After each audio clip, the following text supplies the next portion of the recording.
फिर आपने क्यों चेयरमैन पीटीआई की शादी कराई और बतौर गवाह भी शामिल हो गए? मैं उनका लॉयल दोस्त था या साथी था। दोस्त तो नहीं, खैर वो मेरे बड़े साथी कहूँगा उनका, और उनके साथ था। उन्होंने मुझे एज अ फैमिली मेम्बर भी रखा, एज अ दोस्त भी, हर बात शेयर करते थे। तो उन्होंने मुझे कहा कि मैं शादी करना चाहता हूँ।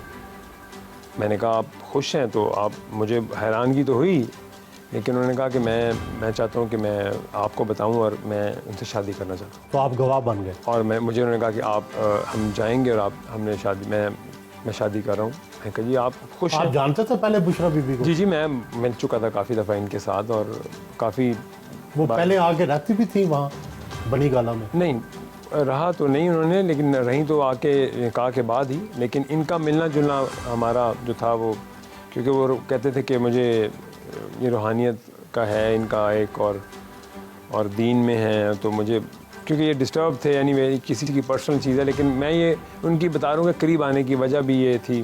और उन्होंने मुझे कहा, और मैंने इसमें मैं क्या कह सकता था, अगर एक 62 साल या 65 साल के हैं वो, और वो अपनी ज़िंदगी का फ़ैसला करें, तो मैं उनसे 15-20 साल छोटा हूँ, तो मैं को नहीं आप ये ना करें फ़ैसला।